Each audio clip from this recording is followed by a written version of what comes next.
Hello everyone, welcome to NEET plus. I hope so आप सभी बहुत अच्छे होंगे और बहुत अच्छे से प्रिपरेशन कर रहे होंगे। हमारा टॉपिक चल रहा था जैव क्रम। जैव प्रक्रम यानी कि जिसके अंदर सारी क्रियाएं पढ़ रहे थे हम। जितनी भी सारी प्रक्रियाएं होंगी वो पढ़ी हमने पोषण भी पढ़ा, हमने श्वसन तंत्र के बारे में पढ़ा, हमने वहन के बारे में पढ़ा। अब हमारा टॉपिक चल रहा था उत्सर्जन, जिसमें हमने पढ़ा कि हमारे शरीर से जितना भी अपशिष्ट पदार्थ है उसे शरीर से बाहर निकालने की प्रक्रिया को हमने क्या बोला, उत्सर्जन बोला।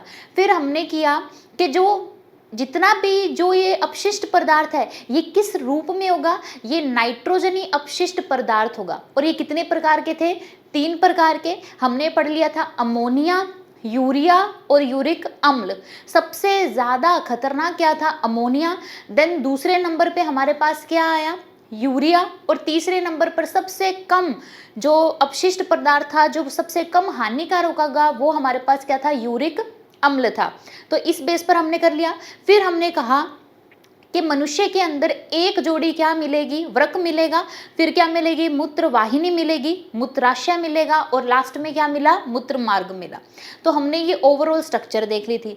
फिर हमने जो हमारी किडनी यानी कि जो वृक्क है उसके बारे में पढ़ा कि इसके अंदर छोटी छोटी क्या मिलती है हमें, बहुत ज़्यादा संख्या में यानी कि लाखों में छोटी छोटी एक नलिकाएं मिलती हैं, जिसके द्वारा क्या होगा, जो भी हमारे शरीर का जितना भी रक्त है उस सब का क्या हो जाएगा, फिल्टर हो जाएगा, यानी कि वो निस्यंदन हो जाएगा।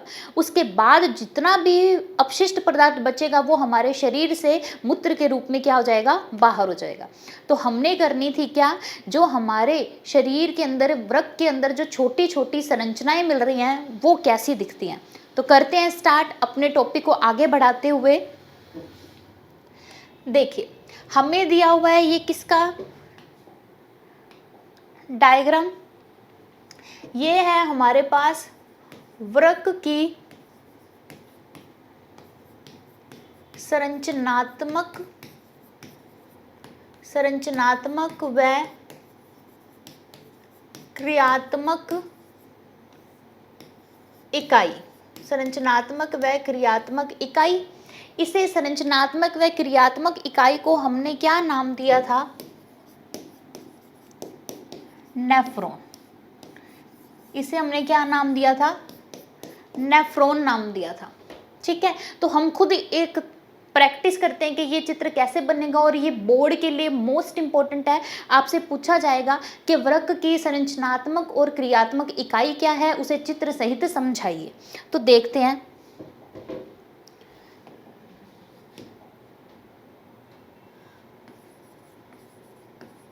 वृक्क की संरचनात्मक व क्रियात्मक इकाई, जिसे हमने क्या बोला, नेफ्रॉन। एक वृक्क में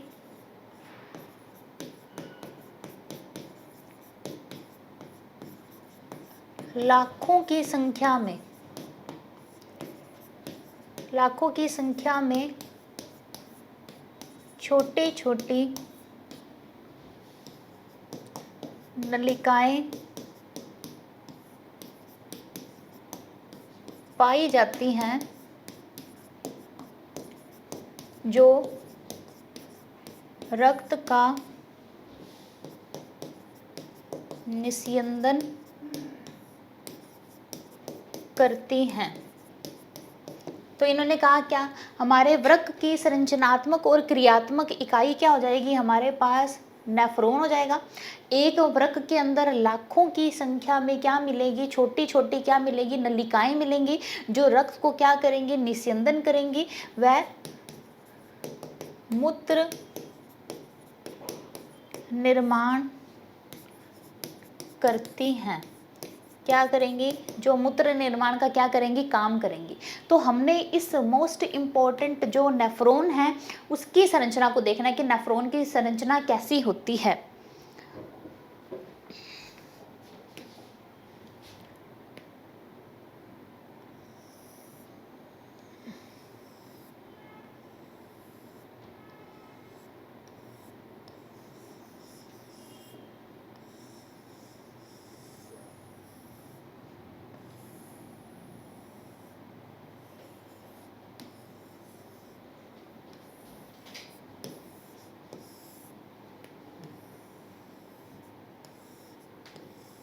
देखो ये हमें किसकी दी हुई है, नेफ्रॉन की संरचना। ऐसी छोटी छोटी क्या मिलेंगी हमें, लाखों की संख्या में नेफ्रॉन मिलेगी। किसके अंदर, हमारी किडनी के अंदर, जो क्या काम करेगी, रक्त का क्या करेगी, फिल्ट्रेशन यानी कि छानने का काम करेगी।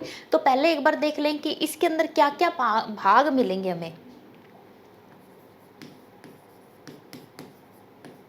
नेफ्रॉन में हमें क्या क्या मिलने वाला है,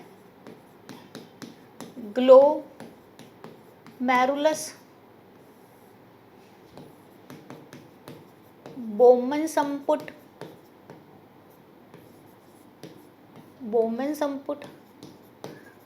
समीपस्थ कुंडलित नलिका और दूरस्थ कुंडलित नलिका, और लास्ट में मिलेगी हमें क्या, संग्रह नलिका। लास्ट में हमें क्या मिलेगी, संग्रह नलिका। ये हो गए हमारे पास क्या, नेफ्रॉन के पार्ट, जिसमें अंदर आया क्या, ग्लोमेरुलस आया, बोमेन्स कैप संपुट आ गया, समीपस्थ नलिका, दूरस्थ नलिका और संग्रह नलिका। ये सब मिलकर हमारे पास क्या बन जाएगी, नेफ्रॉन की संरचना बन जाएगी। तो हमने देखा कि हमने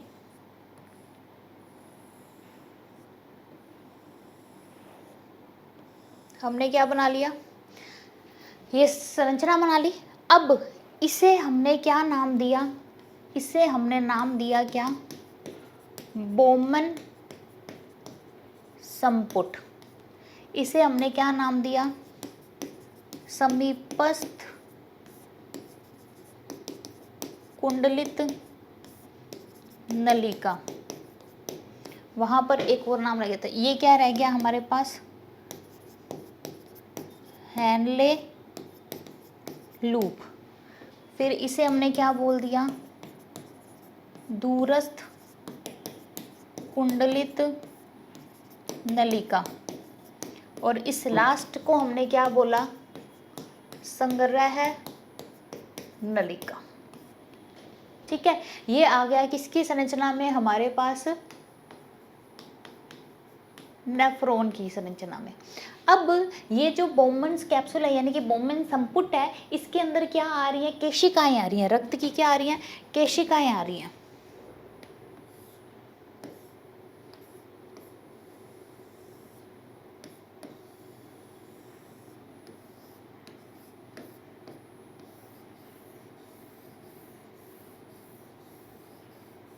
ये क्या आ रही है, रक्त की क्या आ रही है, केशिकाएं। ये रक्त की केशिकाएं आ रही है, इसे हमने क्या नाम दे दिया, इसे हमने नाम दे दिया क्या, ग्लोमेरुलस। ग्लोमेरुलस, इसे हमने क्या नाम दे दिया, ग्लोमेरुलस। तो ऐसे याद करेंगे, एक हमारे पास बाउल है जिसके अंदर क्या पड़ी है, नूडल्स पड़ी है, यानी कि एक कप लाइक स्ट्रक्चर है जिसे हमने क्या नाम दिया, बोमेंस कैप्सूल। इसके अंदर क्या आ रही है, रक्त केशिकाएं। अब जो रक्त को लेके आएगी, यानी कि जो ये वृक्क धमनी है, वृक्क धमनी रक्त को लेके आएगी और वृक्क शिरा होएगी, ये रक्त को क्या करेगी, लेके जाएगी। तो हमने देखा कि यहाँ से जैसे ही रक्त आया, यहाँ पर क्या होएगा, इसके छोटे छोटे क्या मिलेंगे हमें, छिद्र मिलेंगे, जिसके द्वारा यहाँ पर क्या होएगा, ये छन्ना स्टार्ट हो जाएगा। ये छन्ना स्टार्ट हो गया, ये क्या हो रहा है, छनता हुआ इस कैप्सूल में आ रहा है। अब इसको दोनों को हमने एक साथ एक नाम दे दिया, जिसे हमने क्या बोला, मैलफिजियन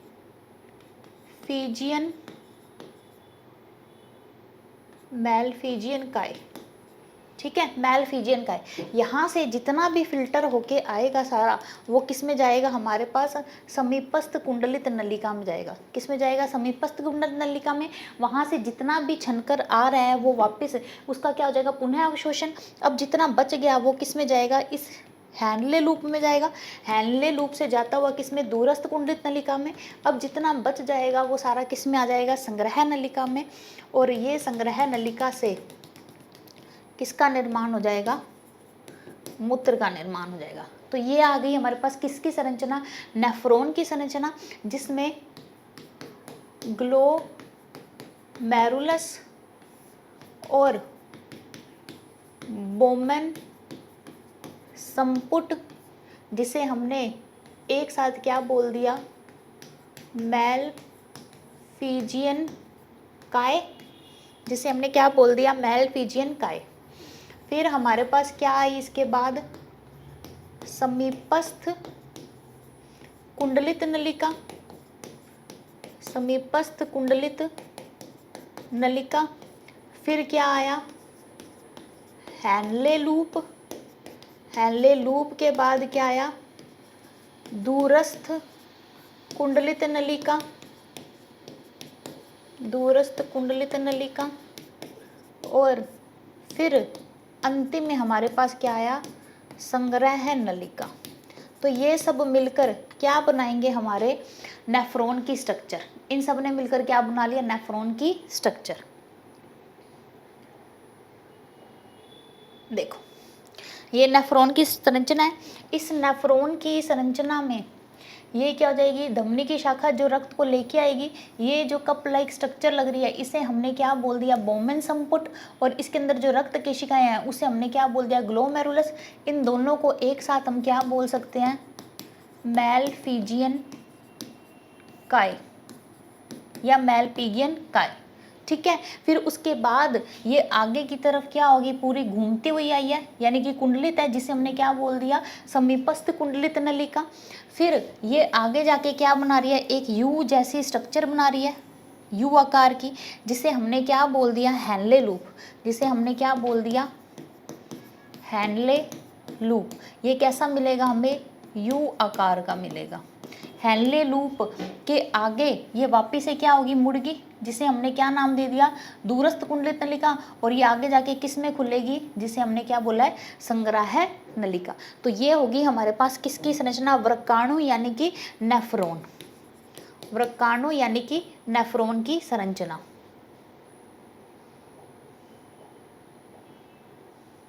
ठीक है। ये होगी हमारे पास क्या, नेफ्रॉन को और क्या बोला जाएगा, नेफ्रॉन का एक और नाम क्या दिया हुआ है, वृक्काणु।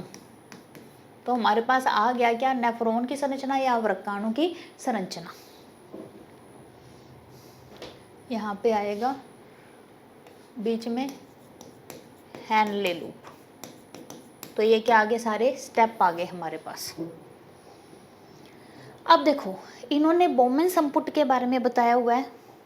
किसके बारे में, बोमेन संपुट, जो कैसा था, एक कप लाइक स्ट्रक्चर मिलेगी। कैसी मिलेगी, कप लाइक स्ट्रक्चर मिल रही है, बोमेन संपुट।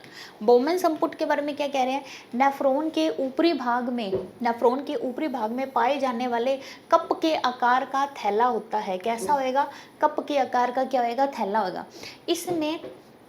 इसमें शाखा अभिवाही धमनियों की कोशिकाओं का एक गुच्छा पाया जाएगा, जिसे क्या बोला जाएगा, ग्लोमेरुलस। इसे क्या बोला जाएगा, ग्लोमेरुलस। तो देखते हैं कि इसकी संरचना ऐसी है, एक कप जैसी संरचना मिल रही है हमें।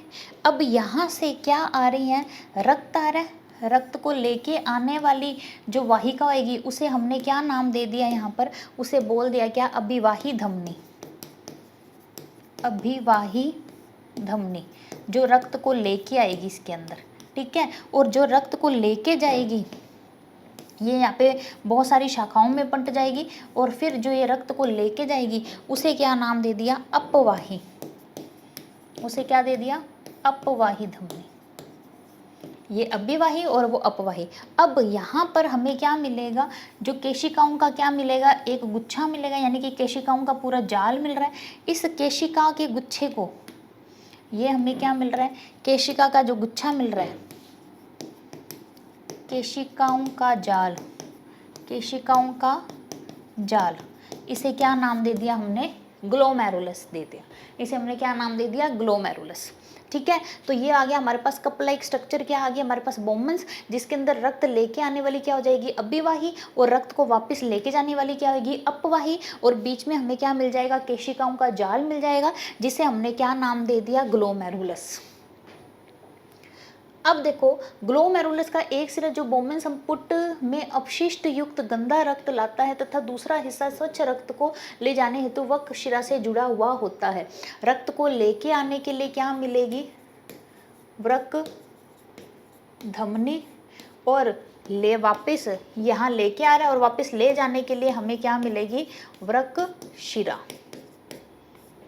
ठीक है, ग्लोमेरुलस का एक हिस्सा जो बोमन कैप्सूल में अपशिष्ट युक्त गंदा रक्त लाता है और दूसरा हिस्सा जो स्वच्छ रक्त को लेके जाता है वो वृक्क शिरा से जुड़ा होता है। जो रक्त लेके आएगा उसके अंदर हमें क्या मिल रहे हैं, अपशिष्ट पदार्थ मिल रहे हैं। अपशिष्ट पदार्थ के साथ क्या मिल रहा है, रक्त मिल रहा है। अपशिष्ट पदार्थ और रक्त वो वृक्क धमनी लेके आएगी और जब उसका क्या हो गया, फिल्टर हो गया, तो वृक्क धमनी जो वृक्क शिरा थी वो कैसा रक्त लेके जाएगी, स्वच्छ रक्त लेके जाएगी। ठीक है, लेके आने के लिए धमनी और रक्त को वापस लेके जाने के लिए छान करके वृक्क शिरा मिल जाएगी हमें।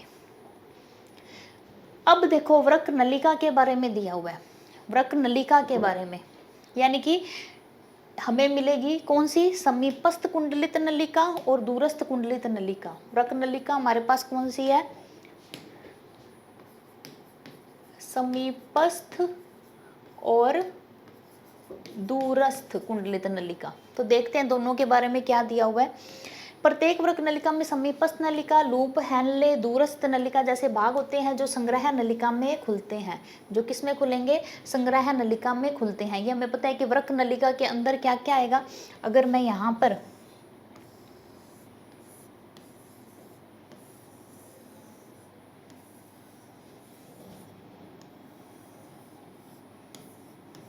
ये था तो ये हमारे पास क्या हो जाएगा, यहाँ पर क्या हो जाएगा, ग्लोमेरुलस आ जाएगा।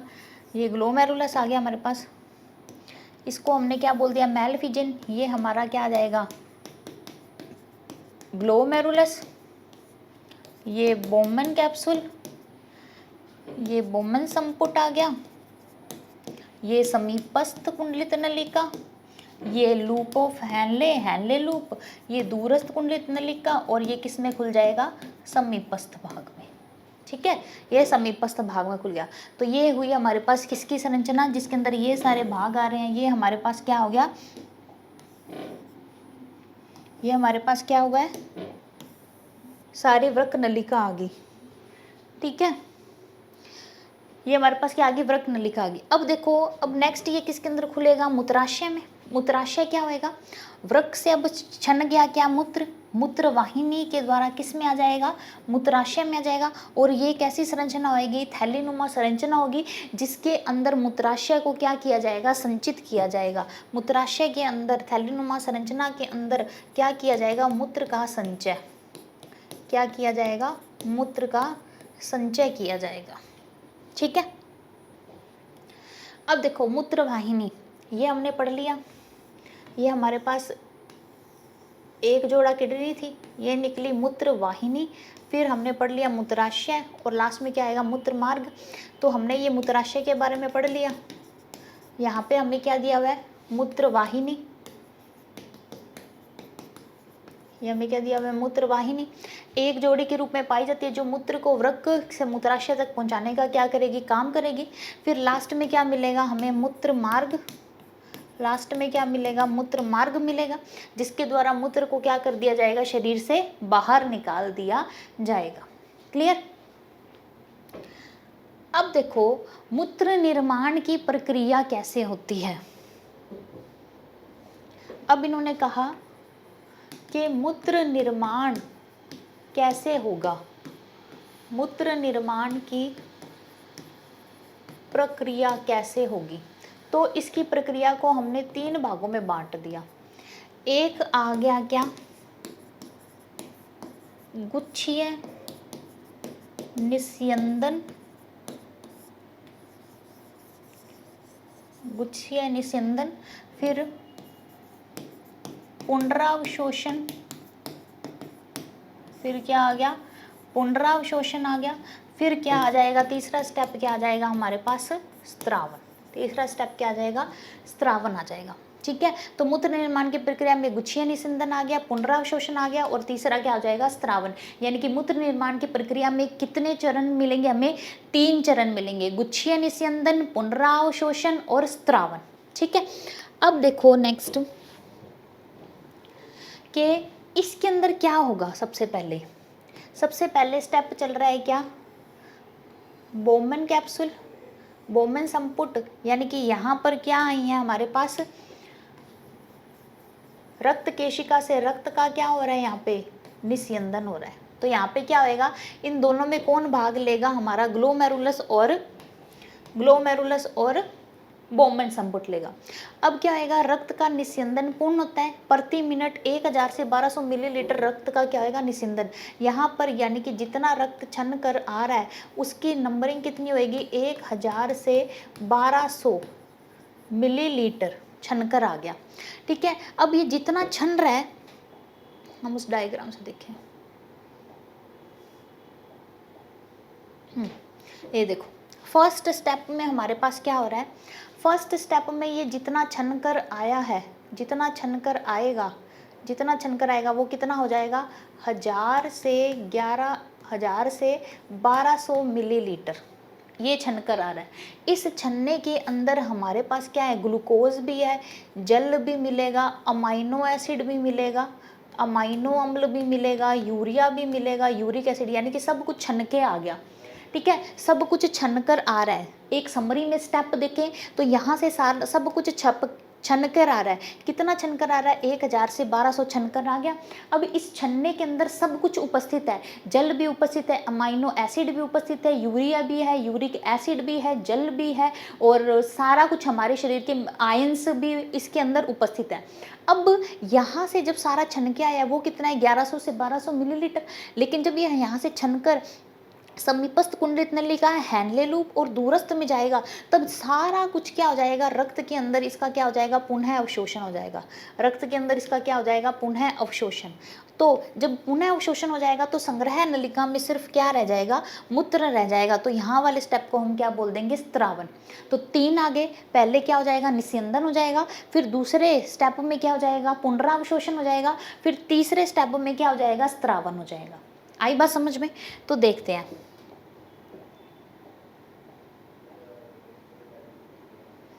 कितना छना, 1100 से 1200 मिलीलीटर छन गया। अब इस जो छना है उसके अंदर क्या मिल रहा है, ग्लूकोज हमें चाहिए, लवण चाहिए, अमाइनो अम्ल, यूरिया आदि निस्यंदन होकर बोमन कैप्सूल में क्या हो जाएंगे, एकत्रित। इन सब से अगर हमारे पास ग्लूकोज भी आ रहा है, हमारे पास जल भी आ रहा है, हमारे पास आयंस भी आ रहा है, मिनरल्स भी आ रहा है, यूरिया भी आ रहा है, यूरिया भी आ गया, यूरिक एसिड भी आ गया, सिर्फ इसमें से जितने भी अपशिष्ट पदार्थ हैं उनको बाहर करना है। सिर्फ क्या होंगे, अपशिष्ट पदार्थों को क्या करना है, बाहर करना है। तत्पश्चात वर्क नलिका से होकर गुजरता है। तो फर्स्ट स्टेप में जितना भी छनकर आ रहा है वो कितना होगा, 1100 से 1200 होगा, जिसके अंदर ग्लूकोज भी होगा, लवण भी मिलेंगे, अमीनो अम्ल भी मिलेंगे, यूरिया होगा, यूरिक अम्ल होगा। इन सब में से जितना भी छनकर आएगा उसे हमने क्या बोल दिया, गुच्छीय निस्यंदन। उसे हमने क्या नाम दे दिया, गुच्छीय निस्यंदन नाम दे दिया। अब यानी कि गुच्छीय निस्यंदन हो गया। इस गुच्छीय निस्यंदन के अंदर क्या होगा, जितना छनकर आएगा, जितना छनकर आ रहा है वो कितना आ रहा है, 1000 से 1100, 1000 से 1200 मिलीलीटर छनकर आ गया, जिसके अंदर ग्लूकोज की मात्रा भी है, खनिज भी है, लवण भी है, यूरिया भी है, यूरिक अम्ल भी है, ये सब छनकर आ गया। ठीक है, किसके द्वारा छनकर आया है ये, ग्लोमेरुलस और बोमन संपुट से छनकर आ गया। अब दूसरे स्टेप में क्या होगा, पुनरावशोषण। पुनरावशोषण में क्या होगा, वृक्क नलिका के द्वारा घनी उपकला कोशिकाओं की बनी होती हैं। ये याद रखने वाली बात है क्या, कि जो पुनरावशोषण के अंदर जो समीपस्थ कुंडलित नलिका है उसकी जो दीवारें होंगी वो कैसी बनी होंगी, यानी कि ये ऐसी थी, ये ऐसे जा रही है, तो इसकी जो अंदर की जो दीवारें होंगी वो किसकी बनी होंगी, घनी उपकला उत्तक की बनी, उपकला कोशिकाओं की बनी होती हैं, जिसके कारण यहाँ पर इसका पुनरावशोषण बढ़ जाए, क्योंकि इसका जो क्षेत्रफल है, पृष्ठीय क्षेत्रफल क्या हो जाता है, बढ़ जाता है, जिसके कारण पुनरावशोषण भी क्या हो जाएगा, बढ़ जाएगा। फिर क्या है, ये ग्लूकोज, अमीनो अम्ल तथा अन्य उपयोगी पदार्थों का क्या कर लेता है, पुनरावशोषण कर देगा, यानी कि किस में डाल देगा, रक्त में वापस भेज देता है।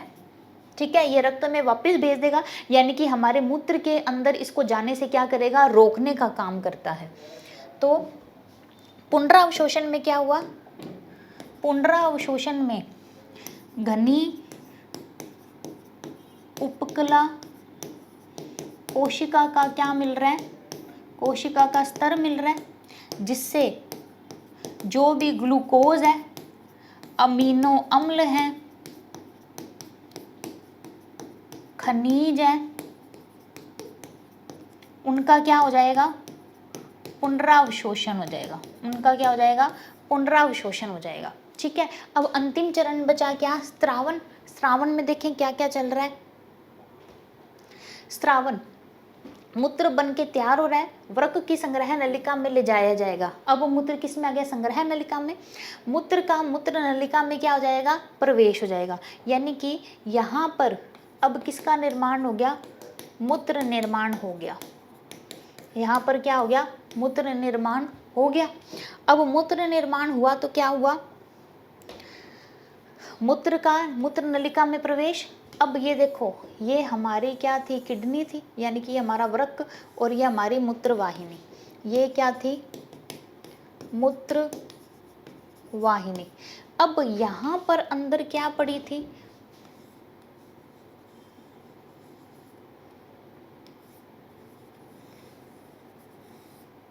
ये सारी क्या पड़ी हैं, ये क्या पड़ी है। अब ये सारी संग्रह नलिका किसके अंदर खुल जाएंगी, यानी कि ये सारी हमारे पास क्या है, संग्रह नलिका। ये सारी संग्रह नलिका अब किसके अंदर जाएंगी, मूत्र वाहिनी में, मूत्र नलिका में जाएंगी। मूत्र नलिका से जाते हुए लास्ट में क्या आ जाएगा, मूत्राशय। मूत्र नलिका से जाते हुए क्या हो जाएगा, मूत्राशय, और लास्ट में क्या आएगा, मूत्र मार्ग, और मूत्र मार्ग द्वारा लास्ट में किसका उत्सर्जन हो जाएगा, मूत्र का क्या हो जाएगा, उत्सर्जन हो जाएगा। क्लियर हुआ यहां तक।